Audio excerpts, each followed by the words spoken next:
one. All right. Yes. So today's question is, are there aliens in the Bible? So excited. Yeah. This will be a lot of fun. Pam and I meet for coffee and we were just talking about random stuff, and this popped into our heads, you know, whether there are aliens, if there's any mention of other, well, I know there is, other worlds. Anyway. And what that means. It's an interesting thought. Yeah. All right. So as usual, we're going to start with some assumptions. I want to talk quickly before we even get into that. And I guess this is an assumption, so I probably could have put it in as a slide, and maybe I will for tonight. But I just wanted to describe to you what the universe looks like to an ancient Israelite, because it is not the same as our understanding with, you know, the world being round and us being just a little tiny dot in a vast universe.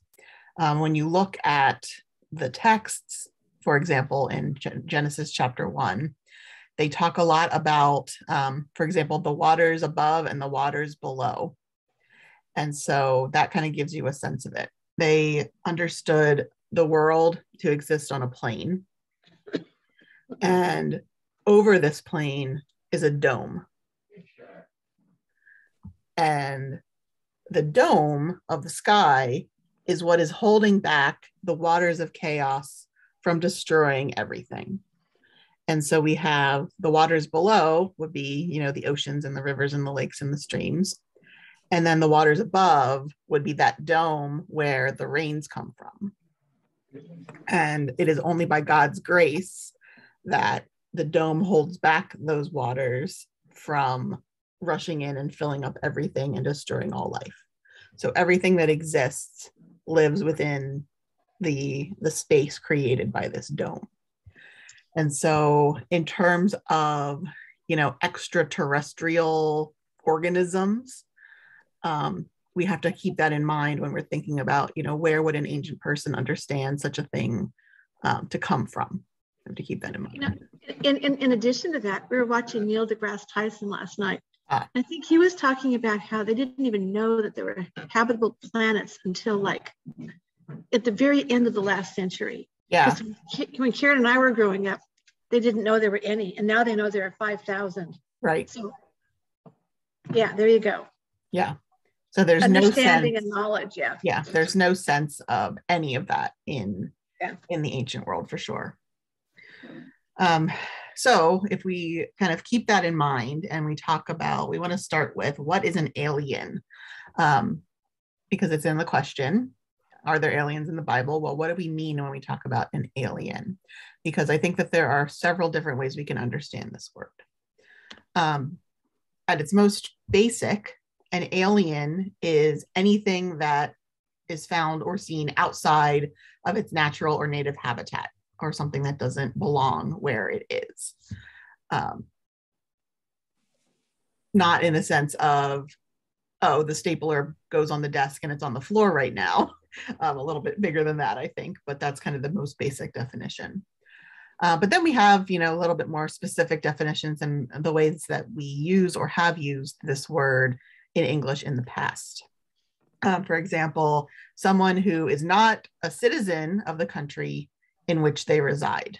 Now, citizenship too is a much newer concept than the ancient world in terms of, you know, everyone who's born into a particular country is a citizen of that country, and there aren't people who have no citizenship in the way that they did, for example, in the Roman world, where only certain people were citizens and others were not, and they could be treated however they wanted to treat them.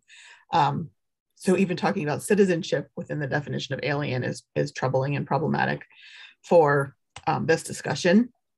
But, you know, someone who doesn't belong, someone who is not part of the community in which they live. And if we take that definition, then the answer to the question, are there aliens in the Bible, is definitively yes.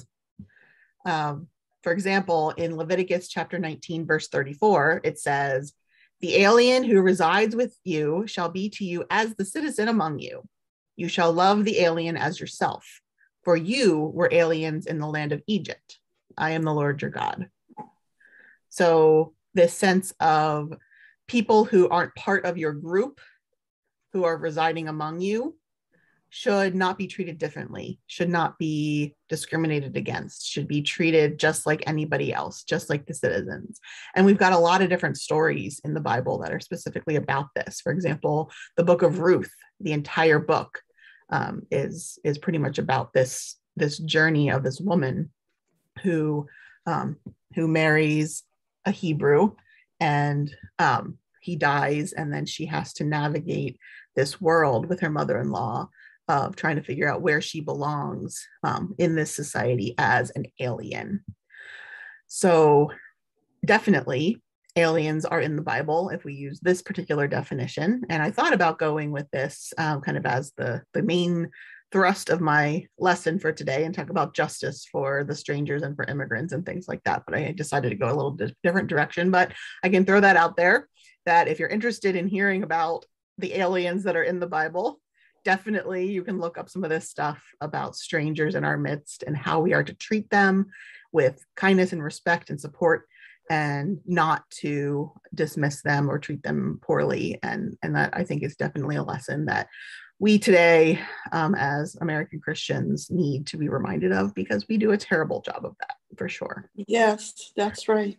But I think we have some more fun stuff to talk about today instead of that. Another definition of alien has nothing to do with humans, but has to do with other plants and animals that do not belong. Often we use the phrase invasive species when we talk about this. So when a particular type of tree or plant ends up on a ship and, travels around the world and then starts growing somewhere, it doesn't belong there. And so it's called an invasive species. Eucalyptus trees are a good example in this area of a non-native plant that has kind of made itself known and become part of our landscape, but they were not originally from here. So that's another way to talk about alien species or invasive species. And then when we go beyond our world and talk about what we understand to be the universe today, then an alien is anything that did not originate on Earth, did not form on the Earth. And so technically, we could say things like, well, meteorites are alien, but they're not alive. And so that might not count when we're asking about this question, about aliens and what are aliens. When we're thinking about the Bible, and we use this definition that it did not originate on Earth, then spiritual beings like angels or demons would technically be aliens, right? They did not originate on Earth, but they're spiritual, right? They're not organisms. And so they might not count either. We might be looking for something very specific, the existence of a living organism that did not originate on Earth. And so these things might not count in that conversation. But I think that what this question, at least from its intended place, is assuming is that there has to be something more to the story in the Bible than just the bald text. It has to be interpreted. Nowhere in the Bible does it specifically say, and down came the aliens, down came the, creatures from another world to talk to Abraham and blah, blah, blah, blah. That if we are going to look for aliens of, in the way that we use that word most of the time today, in terms of extraterrestrial life, and especially, intelligent extraterrestrial life, then what we have to do is assume that the text has to be interpreted. We have to look beyond what the text is telling us on its face and figure out what it's pointing to beyond that. We have to assume that the people who are recording these stories perhaps experienced something that is beyond their capacity to describe it because they had never experienced it before. And so they were trying to describe it from a perspective that they could understand. And then we have to kind of read in our own understanding of how the world works and try to kind of unravel that and work backwards from what they say to the reality, and then use our words and our understandings to re-express what is happening in the story. And so that is something that is an assumption that this question brings, if we are to find some aliens in the Bible. So anything to say, questions or comments on that before we move on? All right, then let's do the fun stuff. Here we go. So, is there any evidence of ancient astronauts? Well, there are several very interesting and strange people out there who say there is lots of evidence of ancient astronauts in the Bible. And most of these people start their journey with Genesis chapter 6 and the first few verses of Genesis chapter 6. So I want to read this to you. And if you are coming to the Bible looking for aliens, I want you to listen to this, try to put on that cap and listen to this from that perspective. When people began to multiply on the face of the ground and daughters were born to them, the sons of God saw that they were fair, and they took wives for themselves of all that they chose.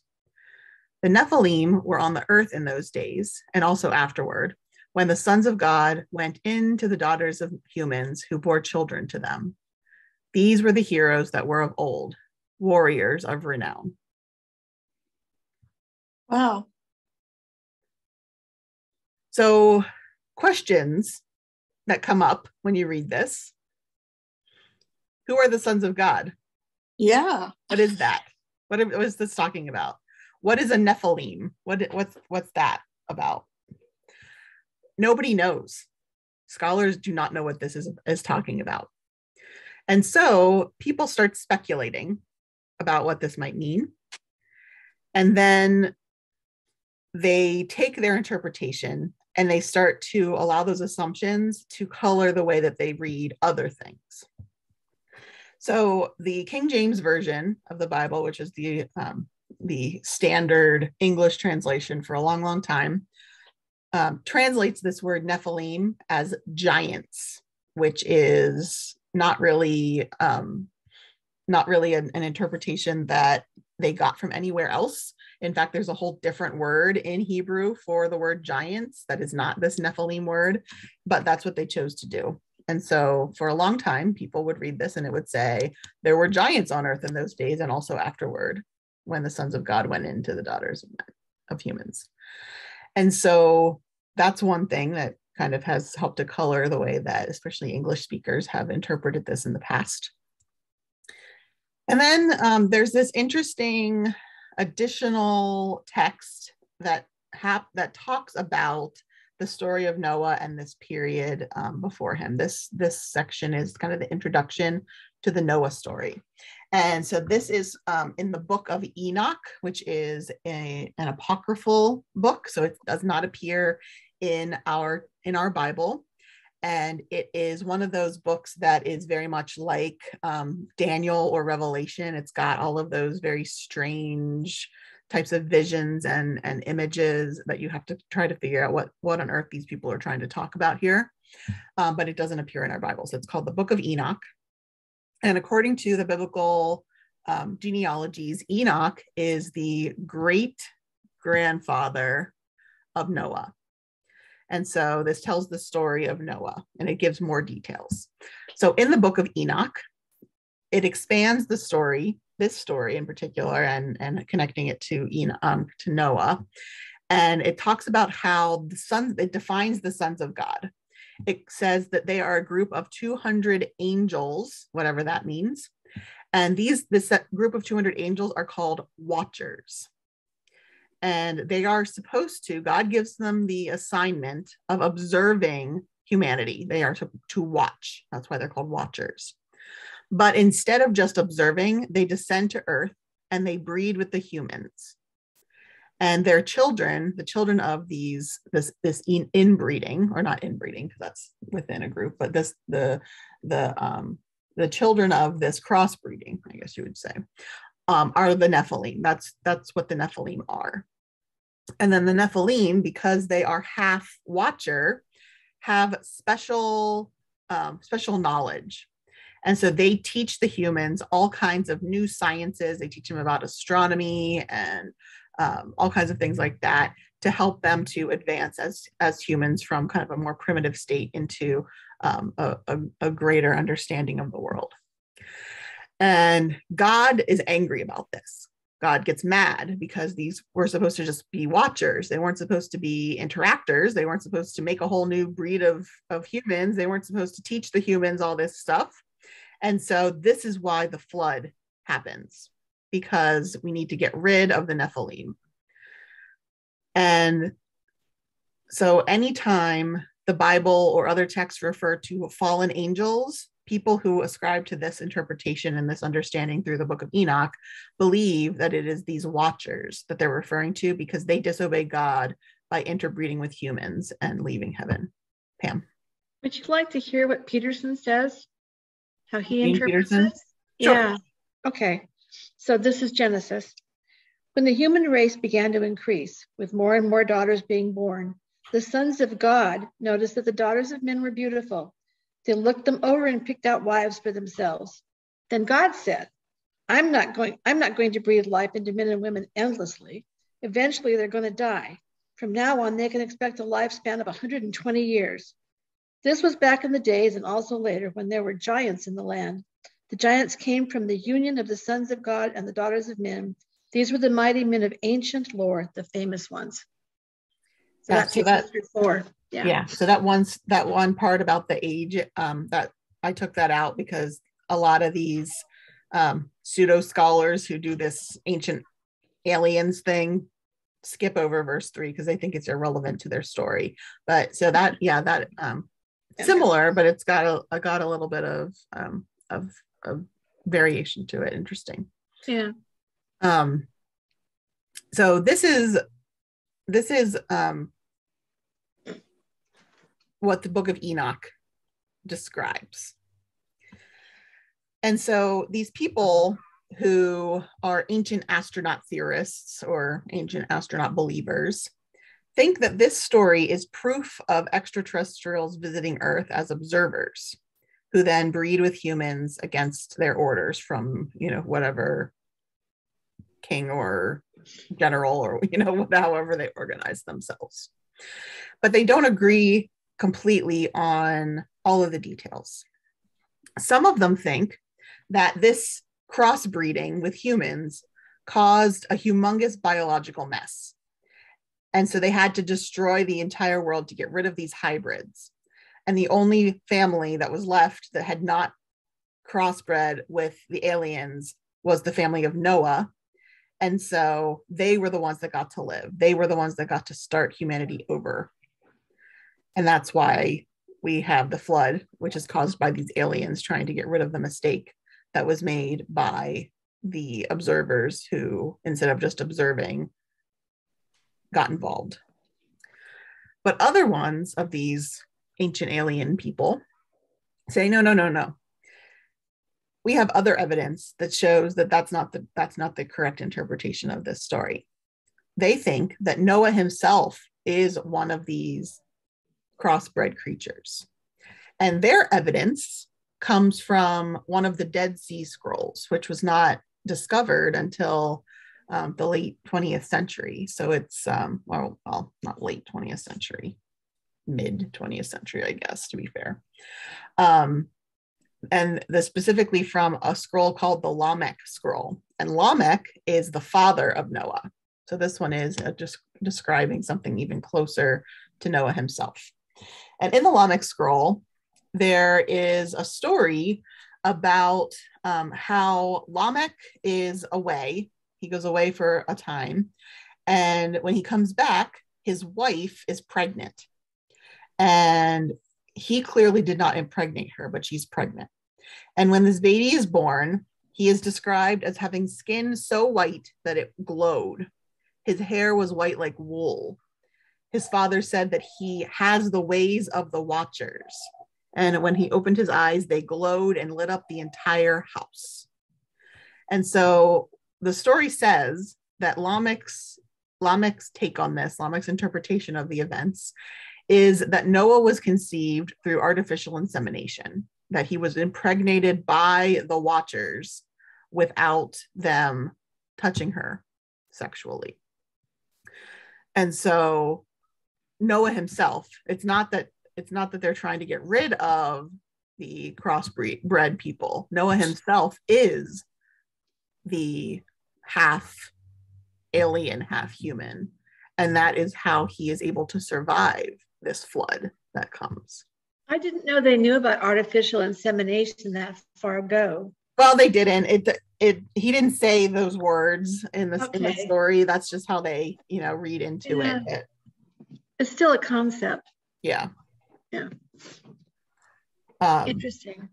So this is the basis from which these assumptions and these stories about aliens in the Bible, most of them start here.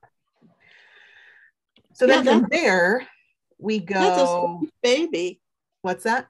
I said that's a strange baby. Yes. And no, we can talk about that later when we get to the criticism part. I was going to say something else, but let's keep going and talking about what these people do here. So what they do then is they take this story, these assumptions, these ideas that they pull from this story about aliens interacting with humans, and some of the kind of the purposes, the moral teachings, if you will, of the stories, and they try to use deduction, which is a type of reasoning, to figure out what else is going on. So deduction is the process of trying to prove a theory using observed evidence. But the problem is when you don't have a theory that you hold loosely enough that you're trying to prove using evidence, then you end up with deductive bias because you are looking for proof of your theory that isn't necessarily there. Because the goal is to prove the theory, not to test the theory and see if it's right or not. And so that's what happens here. The people say, oh, well, this is clearly, if you put the Lamech scroll and the Book of Enoch and the Genesis story all next to each other and you read it all together, then obviously the most logical answer to this is that there are aliens involved. And so now we're going to go look at other places around the Bible and see if we can find other evidence of aliens to kind of corroborate this and to establish this as the truth. But because they've already got their theory and they're already holding so tightly to it, they're not actually testing the theory. They are trying to find other evidence to prove the theory. And that's where the bias comes from. So from this place, people then take their theory and they read into other stories to find other evidence of aliens. And so then they go to Adam and Eve and they say, well, if the story here with the Noah problem is that the Nephilim bring this new knowledge to the humans, and then that's what is the whole problem here, because they're interfering in the evolution of humanity. Then that makes sense, because Adam and Eve also is a story that a negative thing happens in relationship to forbidden knowledge. And so it's very similar to like a Prometheus kind of story, that Prometheus is the Greek god or the Greek person who steals the fire from the gods for humanity. And he is the father of the flood story hero. So he, in Greek mythology, the hero of their flood story is the son of Prometheus. And then because of his stealing of the fire from the gods, Prometheus is sentenced to eternal torment of his liver being pecked out by an eagle and then regrowing so that the eagle can peck it out again.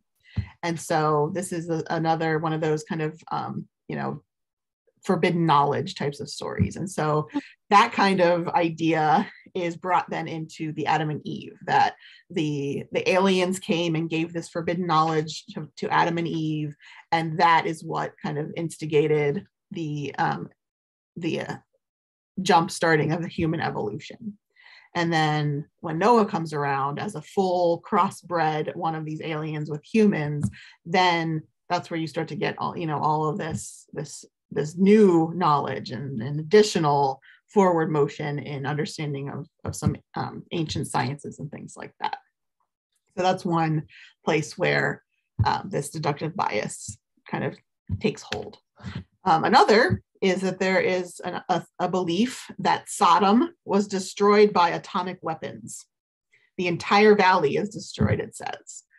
And according to these ancient astronaut people, that it was destroyed by aliens because the aliens were angry about their treatment at the hands of the residents of Sodom. They came to Earth to visit, to understand, to learn about this culture, and these people tried to rape them, tried to do violence against them, and so they get angry, and so they use their spaceship to shoot up the whole valley and destroy these awful people. But Lot, because he was kind to them, they protected.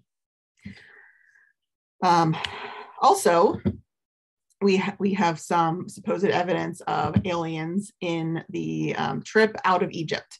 The pillar of cloud and fire that is described, that God uses to guide the people out of Egypt and toward where God wants them to go, is interpreted as a UFO that is leading them to their new homeland.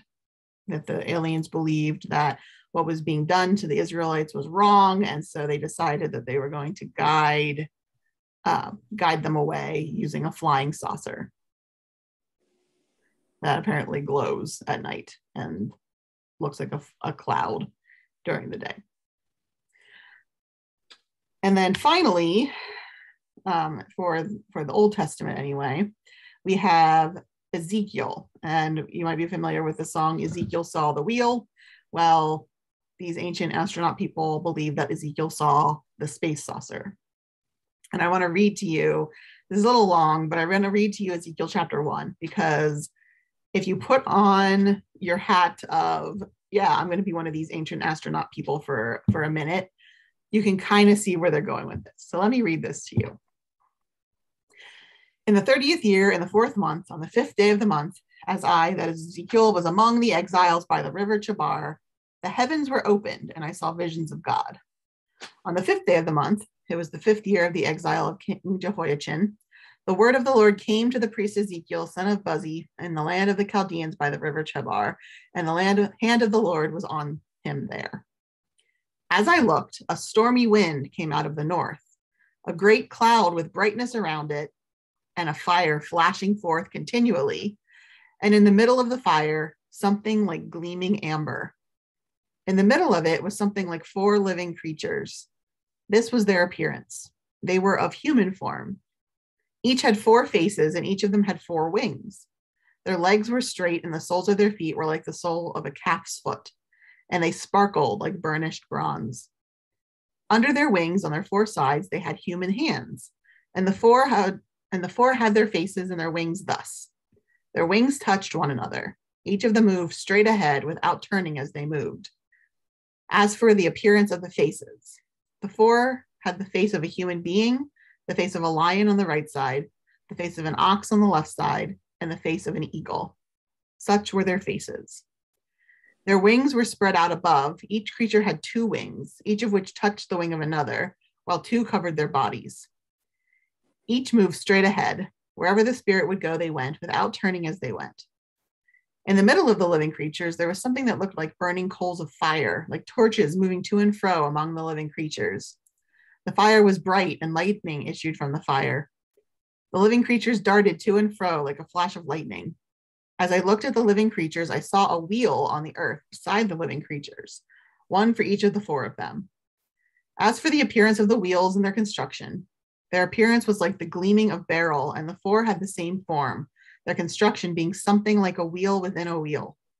When they moved in any of the four directions without veering as they moved. Their rims were tall and awesome, for the rims of all four were full of eyes all around. When the living creatures moved, the wheels moved beside them, and when the living creatures rose from the earth, the wheels rose. Wherever the spirit would go, they went, and the wheels rose along with them, for the spirit of the living creatures was in the wheels. When they moved, the others moved. When they stopped, the others stopped. And when they rose from the earth, the wheels rose along with them, for the spirit of the living creatures was in the wheels.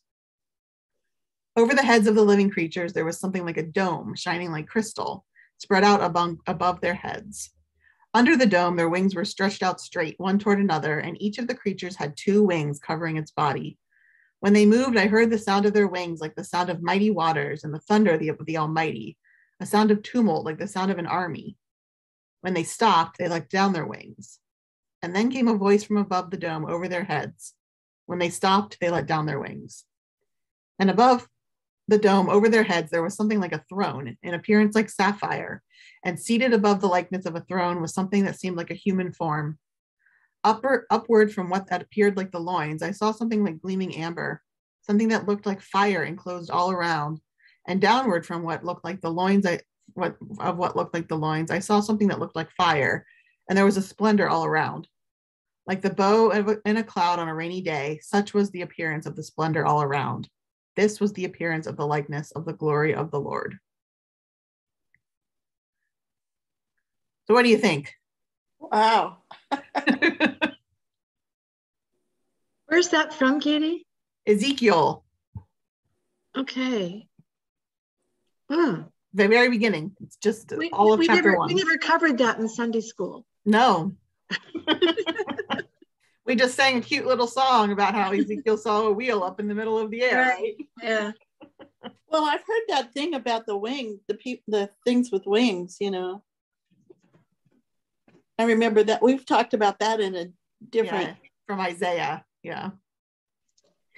So if you are looking specifically for evidence of aliens in the Bible, and you understand that humans see things and attempt to make sense of them using the knowledge that they already have, then I can see how it would be very easy for you to read this description and say, well, of course, this is this Ezekiel guy just desperately trying to find words in his language and his experience to describe this image of a UFO.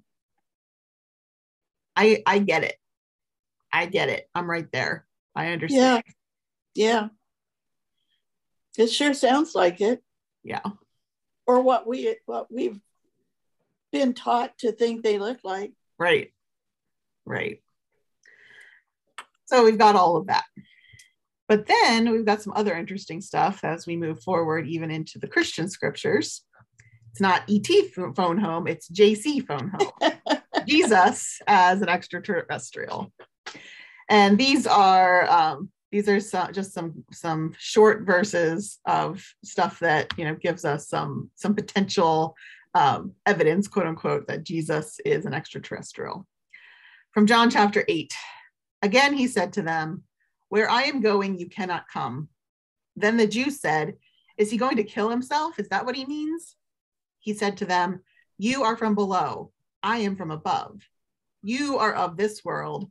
I am not of this world." So what does that mean? I am not of this world. Well, if you're looking for aliens, it means that you're an alien. You're not of this world, right? Yeah.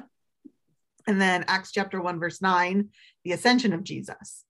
When he had said this, as they were watching, he was lifted up and a cloud took him out of their sight. Was it a cloud or was it a space saucer that they didn't understand what it was because they've never seen one before? We'll never know.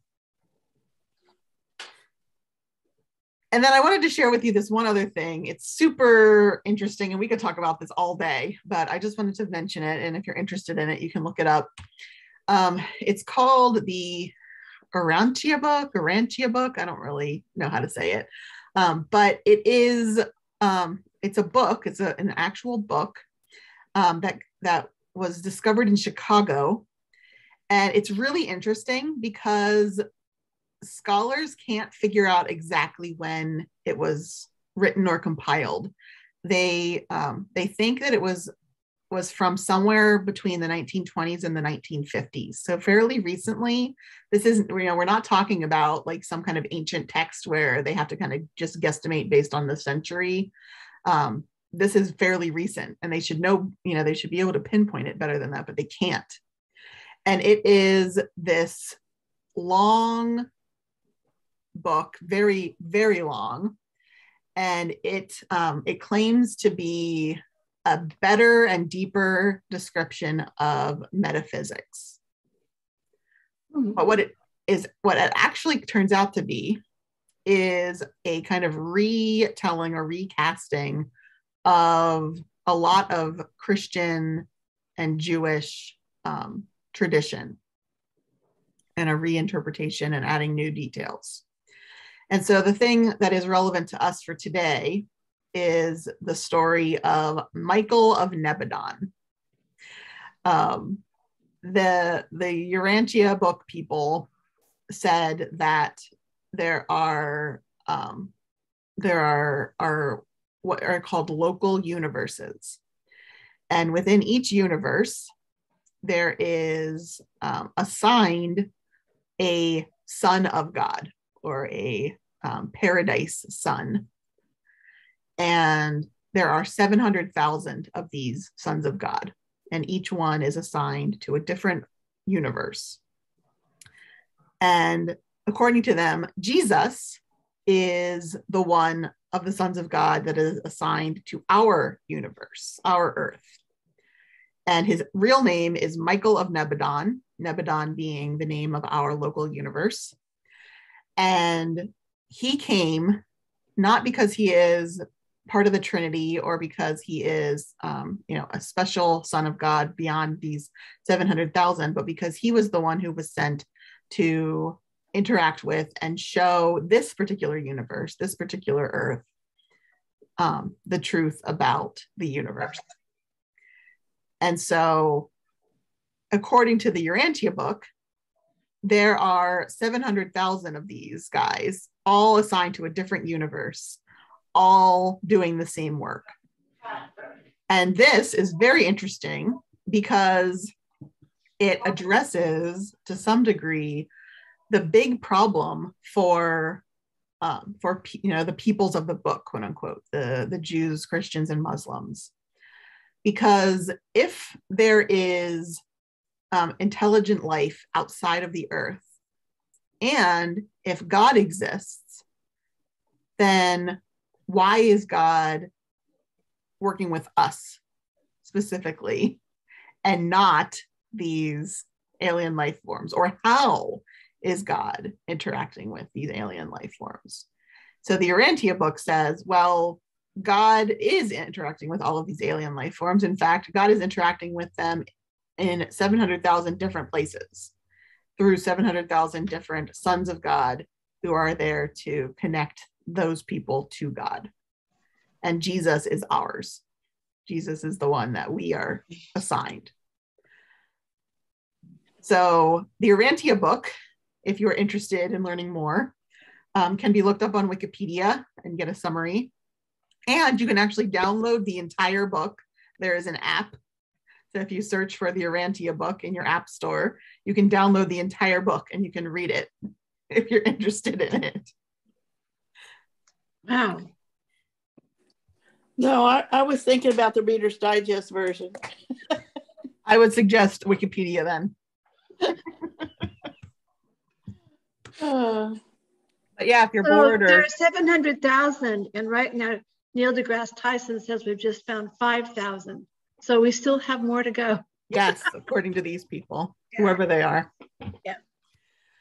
All right. So that is what I was able to find about aliens in the Bible. There's more, obviously, but I don't want to belabor the point here, because what I would like to do is spend a little bit of time trying to understand where this kind of impulse comes from, and frankly, how we can avoid falling into these types of traps, because I don't know anybody that believes that there are aliens in the Bible, at least not in the way that, you know, the question is being asked.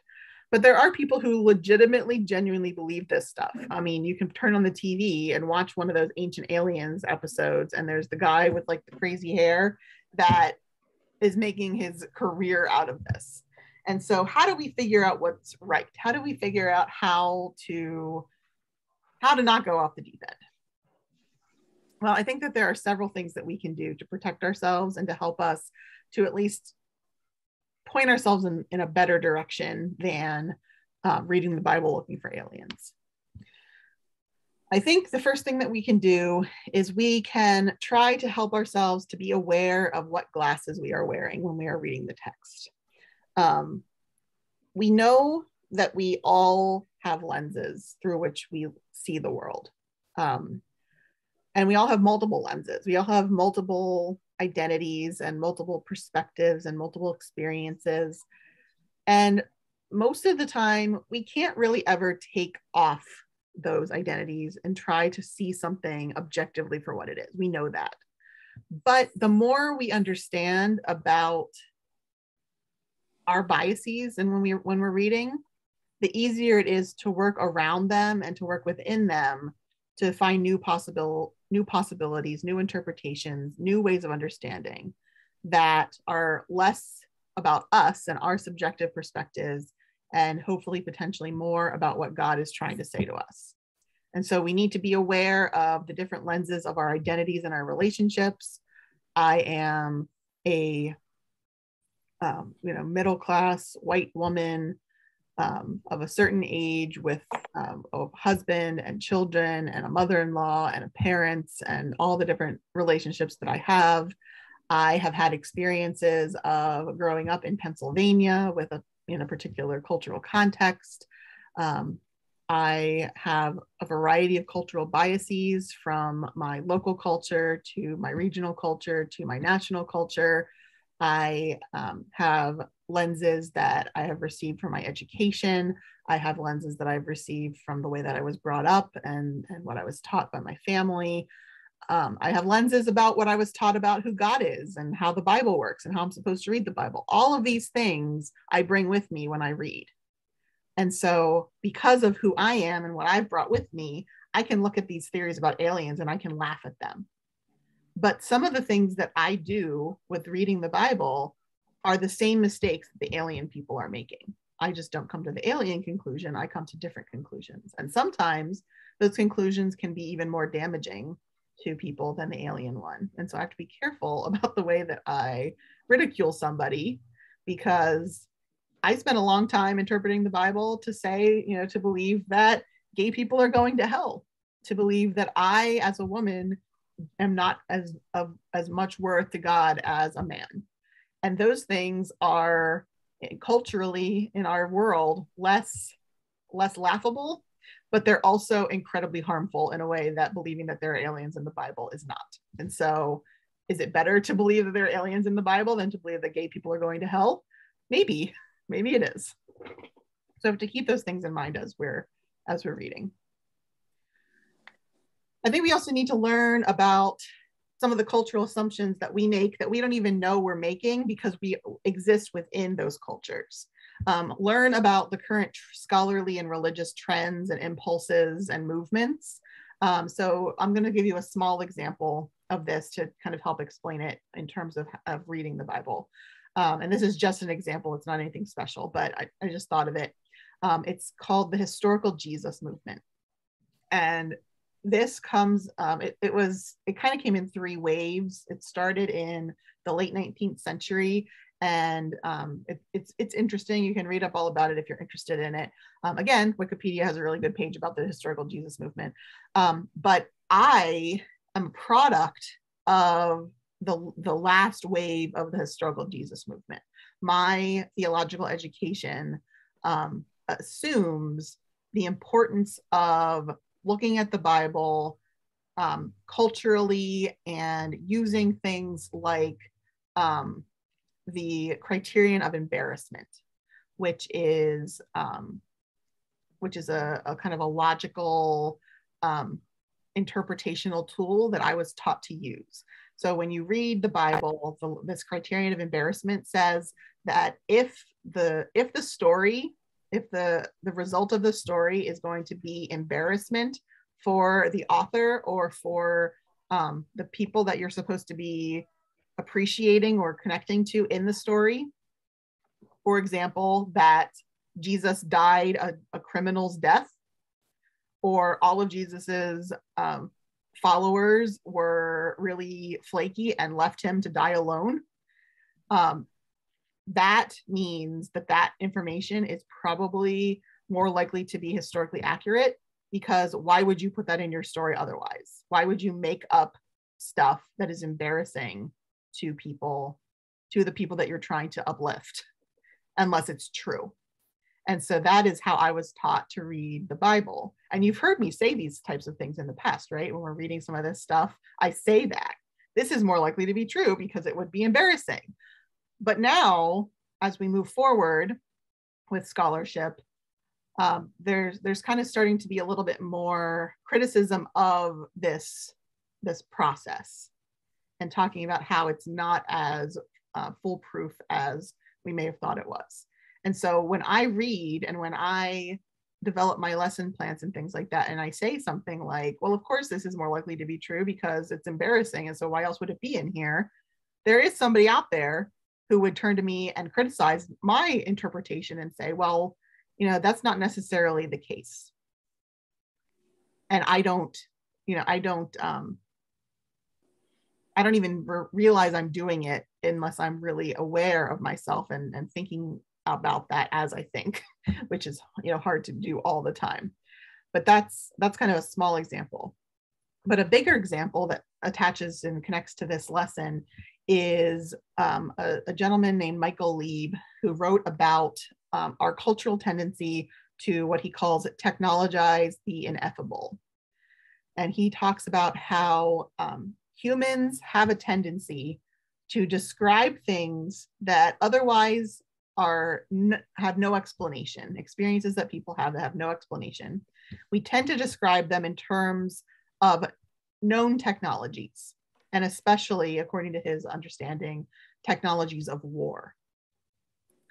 And so according to Lieb, when we look at God and we think about God and we read the Bible and we try to understand who God is, we impose upon God our understanding of technology. And then God becomes the wielder of advanced weapons that are just beyond our reach, or a little bit further than beyond our reach. And aliens are also wielders of advanced weapons and technology, right? They always have technology that is beyond what we're capable of developing. We don't have aliens anymore that have flying saucers of the traditional 1950s variety, because our technology today can do that. And so that's not surprising, that's not shocking, that's not other, that's not inexplicable or unexplainable. Our understanding of aliens develops with our technology, that aliens are masters of technology beyond our reach. And he points out this, I thought this was interesting. He points out that we call these objects that people sometimes see unidentified flying objects, UFOs. But culturally, they're not actually unidentified, because usually we identify them as some kind of high-tech spacecraft. Why do we do that? Why do we make that assumption? Literally, the words we use to describe them, shorthand, is unidentified flying object, UFO. But then as soon as we say UFO, what goes into your head but unidentifier? The space saucer of the 1950s and 60s movies and things like that. So he points this out and asks us to kind of consider where all of these cultural assumptions come from. And when we read the Bible, like we read Ezekiel, all of that comes with it, not just our own personal stuff, but the cultural world in which we live, that sometimes we can't even be aware that we live in it until somebody points out to us that there is a different way, because it's just an assumption that we make. And so all of these things are kind of piled up on the way that we read the Bible and try to understand it. So what do we do? Well, I think the last thing we need to try to do is to give the text as much of its own space and context as we possibly can. We don't know a lot about the exact context of the biblical narratives and biblical text, and it's very complicated. And what the Bible itself says about where it comes from and where scholars believe it comes from are often two different things and can vary in terms of, centuries, in terms of timelines and things like that, because this is yet another one of our cultural assumptions. Finding out the context of something, labeling something contextually helps us to understand it. So when I make my notes for these classes before I make my presentation, at the top of the page, I type in mixed bag musings, and then I write the question, and then I write the date that we're going to meet, and then I start writing my notes. Why do I do that? Because we culturally believe that it's important for us to know when something was written down and in what context, so that that can help us to interpret it. So when I go back and look at this in 30 years and look at these notes, I can remember in what context I wrote these notes. Why did I write these notes? To whom did I write these notes? And in what timeline, what else was going on in the world at the time that I wrote these notes? Why did I choose to answer this very bizarre question 30 years ago? But people in the ancient world didn't think that way. They didn't care about when something was written or why something was written. They were more interested in the message of the writing itself. And so if changing the dating of it, if changing the name of the author, if changing any element of the actual quote unquote historical reality of the moment in which it was being written helped to advance the telling of the story and getting that message across, then they had no problem making that change, because that wasn't part of their cultural context. But for us today, from where we are and how we understand the world and how we interpret the world, finding that context to the best of our ability helps us to avoid going off the deep end in our interpretations. So things like, who was this text written for? Who was it written by? Who's the author?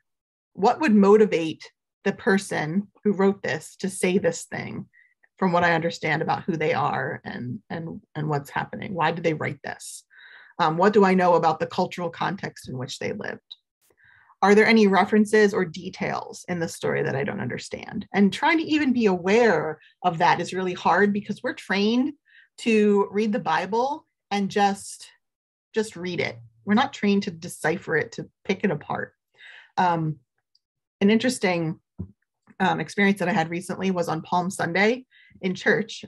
Typically, we read the Passion story on Palm Sunday from either Matthew or Luke. But this year at St. James, we read John's Passion story.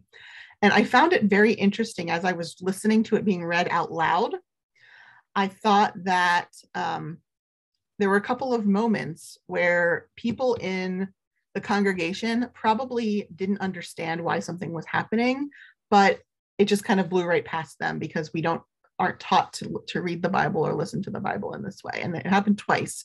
One was when Jesus was in the garden, and the soldiers come to arrest him, and they say, "Are you Jesus of Nazareth?" And Jesus says, "I am." And when he says, "I am," the text says, everybody fell to the ground. And that's just a little detail. People probably just blew right past it. But it stopped me, because I know that I am in English, if you translate it backwards, is the name of God, Yahweh, in Hebrew. And so Jesus, the Son of God, the incarnation of God, saying the name of God causes these people, it's such a powerful word coming from this person, that it causes them to fall on the ground, physically fall down. And that tells you something about what John is trying to tell you in the story that modern readers don't get. We don't understand that. We don't get it. And so we have been taught that if we don't get it, we just kind of gloss over it and find other meaning. But that's an important moment, that Jesus is using his power to show them who he really is in that moment. And another place that I know that people kind of missed out on was that in the Gospel of John, Jesus dies, and then the Jews go to the authorities and they ask for the legs of the crucified people to be broken because they don't want this to go on into the Sabbath. Why do they do that? That doesn't make any sense to us. Well, if you understand the biology and the way that crucifixion works and how it happens, then you do understand. Because if you stand up against the wall and you put your arms straight out like they do for the people who are being crucified, you find yourself kind of having a hard time breathing because you're stuck up against the wall and your lungs can't expand backwards, they can only expand forward. And so crucifixion is actually a very, very slow asphyxiation death. And what you do in order to breathe better is you have to lift yourself up and out so that you can get a full breath. But of course, your hands and your feet are nailed to this board. And so pushing up with your feet hurts a lot. And so it's a torture. It's torture. That's the purpose of crucifixion. Eventually, you get so weak that you can't do it anymore. And so you slowly asphyxiate. But if you break people's shins, they can't push themselves up anymore. And so they just suffocate fairly quickly. And so that's what they wanted to do there. And that's what they did to the other two guys. But Jesus was already dead, the text tells us. So breaking the legs is actually to hurry along the death, which is not what the Romans want. They want these people to suffer. They want to show them as an example. But that is actually an act of grace, of mercy, to break their legs and allow them to die much more quickly and allow their suffering to end. And that's something that, they don't explain any of that in the text. They just mention it because contextually you're supposed to know. John's audience would have known all of this. And so when we're reading, do we understand all of these things? Or do we even not notice that we don't understand them? And those are just two places. There are tons of other places that I do the same thing because I don't know. It doesn't, the words don't kind of pique that, oh yeah, I know something about that, because I don't know. I don't know what I don't know. And so these are all things that are going on when we're reading the Bible that help to make it much more complicated for us to understand it. But if we do these things, if we try to start, working on ourselves and disciplining ourselves to keep these things in mind as we're reading, that will help us over the course of time to go in a direction that is not going to end up with us reading the Bible looking for aliens, hopefully, and maybe even helping us to look for what God is trying to tell us in that story rather than what we want to see, like aliens. So, questions, comments?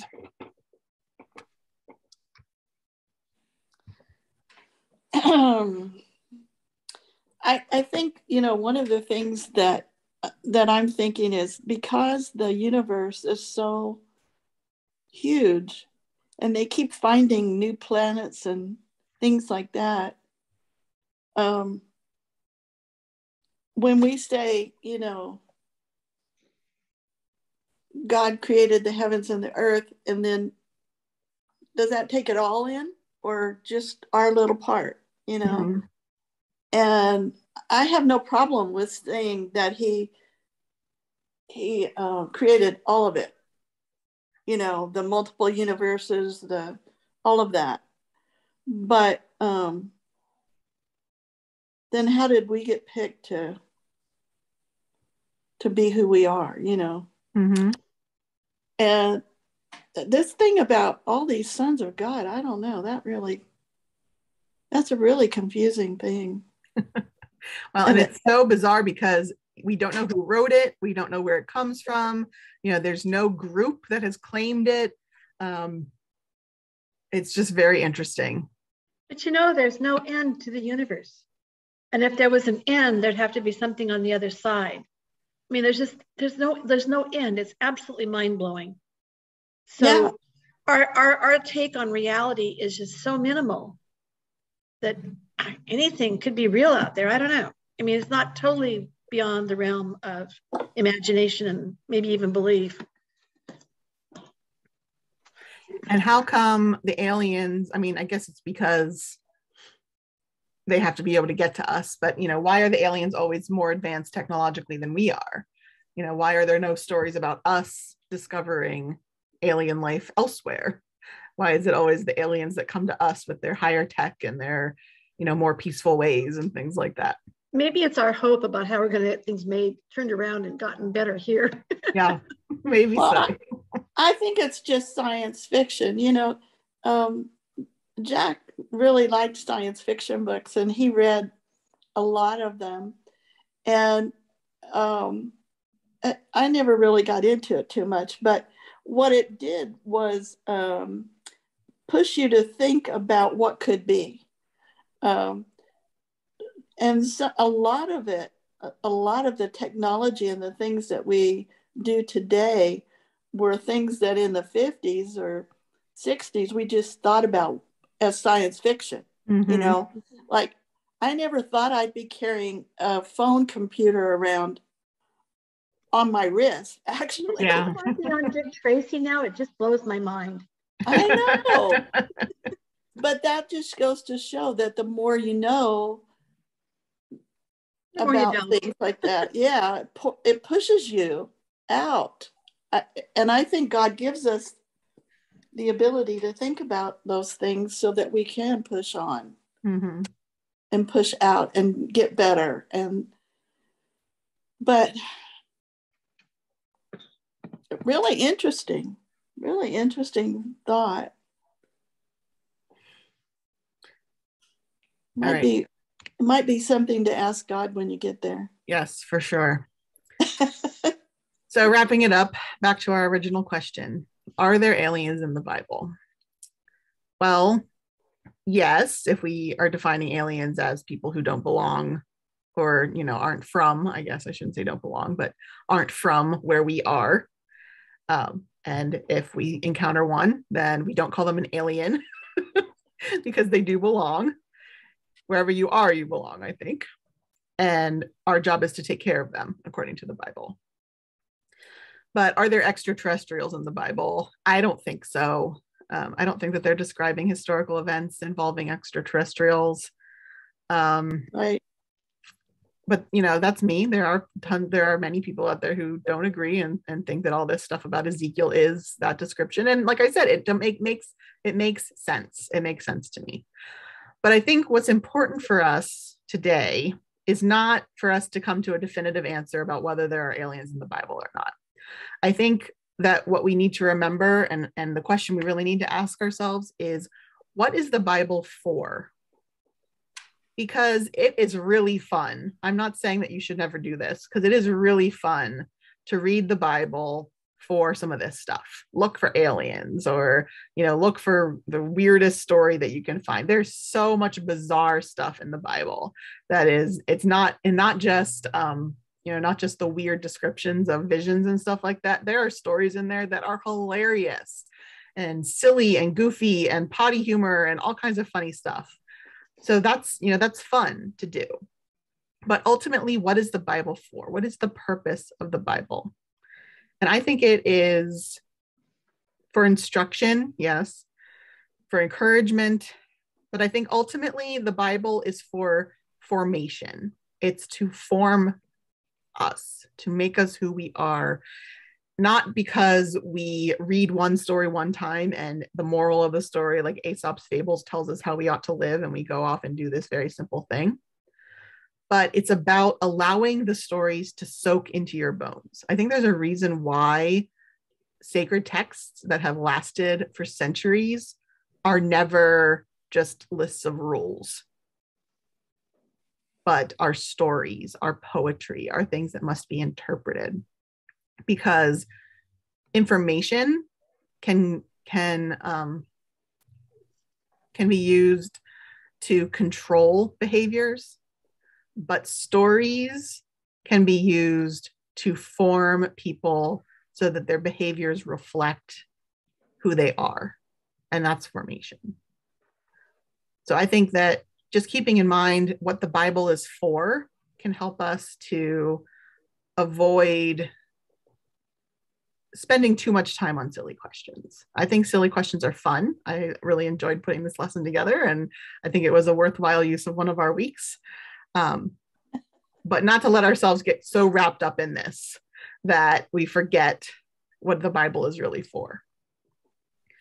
And so my concluding Bible passage for today comes from 2 Peter, which is one that we don't really read too often, chapter 1. It says, "First of all, you must understand this, that no prophecy of Scripture is a matter of one's own interpretation, because no prophecy ever came by human will, but men and women moved by the Holy Spirit spoke from God." So when we're interpreting Scripture, when we are trying to understand what it is, because as we remember from our Daniel class, prophecy is not foretelling the future, it is forthtelling the truth about God. It's interpreting current events to understand what God's role is in them. And if we're going to use Scripture to help us to understand and help others to understand what God is doing in the world today, then we have to remember that it's not about us. It's not about our interpretation. It's not about our work. It's about the power of the Holy Spirit working in us to give us that message that God has for us and for the people that we share it with. Just keeping that humility, I think, helps us to read better.